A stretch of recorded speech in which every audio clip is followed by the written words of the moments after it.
ଜଗନ୍ନାଥ ସାଙ୍ଗମାନେ ତ କିଛି ଲୋକମାନେ ପ୍ରଶ୍ନ ଥିଲା ଦିନରେ ପ୍ରକୃତରେ ଜହ୍ନ ଦେଖାଯାନ୍ତି କି ନାହିଁ। ଆଜି କିନ୍ତୁ ମୁଁ ଆପଣଙ୍କୁ ଦିନରେ ଦୁଇଟା ଜିନିଷ ଦେଖେଇବି, ଜହ୍ନ ଦେଖେଇବି, ସୂର୍ଯ୍ୟ ଦେଖେଇବି। ଦେଖନ୍ତୁ ବର୍ତ୍ତମାନ ଏଇନା ଦିନ ଅଛି, ଦେଖନ୍ତୁ ଭଲ କି ଟିକେ ଦେଖନ୍ତୁ, ମୋ ଚାରିପଟେ ଦିନ ଅଛି। ତ ଚାଲନ୍ତୁ ଦେଖିବା ଜହ୍ନ ଆଉ ସୂର୍ଯ୍ୟ। ଦେଖନ୍ତୁ ବନ୍ଧୁ, ଇଏ ଦେଖନ୍ତୁ ଜହ୍ନ ଦେଖାଯାଉଛି, ଦେଖନ୍ତୁ ଭଲ କି ଦେଖନ୍ତୁ। ବେଶୀ ତ ଜୁମ୍ କରିହେବନି, ପାୱାର ନାହିଁ, ମୋର ଆଇଫୋନ୍ ନୁହେଁ ଆଣ୍ଡ୍ରଏଡ଼୍ ଫୋନ୍। ଭଲ କି ଦେଖନ୍ତୁ, ଇଏ ହେଉଛି ଜହ୍ନ।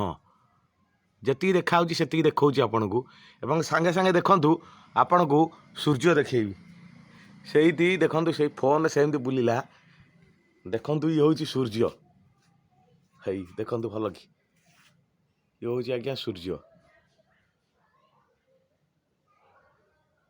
ତ ଇଏ ଦେଖନ୍ତୁ ଭଲ କି ସୂର୍ଯ୍ୟ, ଏବଂ ଆଉ ଥରେ ଭଲ କି ଦେଖନ୍ତୁ, ଇଏ ହେଉଛି ଜହ୍ନ। ଦେଖନ୍ତୁ, ହଁ ଦେଖାହେଲା, ଇଏ ଦେଖନ୍ତୁ ଏଇ ଜହ୍ନ।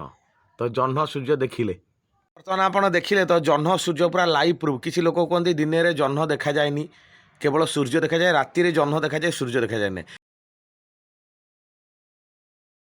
ସେମିତି ବି ହେଇଥାଇପାରେ, କିଛି ରାତିରେ ତ ସୂର୍ଯ୍ୟ ଦେଖାଯାଏନି, କେବେ ପ୍ରମାଣ ହେଇନି। କିନ୍ତୁ ଏବେ ବର୍ତ୍ତମାନ ଆପଣଙ୍କୁ ଲାଇଭ୍ ପ୍ରୁଫ୍ ଦେଲି ଦିନରେ କେମିତି ଜହ୍ନ ସୂର୍ଯ୍ୟ ଦେଖାଯାଏ। ଦେଖିଲେ ତ? ଯଦି ଭଲ ଲାଗୁଥାଏ ଭିଡ଼ିଓଟିକୁ ଲାଇକ୍, କମେଣ୍ଟ, ସେୟାର କରନ୍ତୁ। ଜୟ ଜଗନ୍ନାଥ।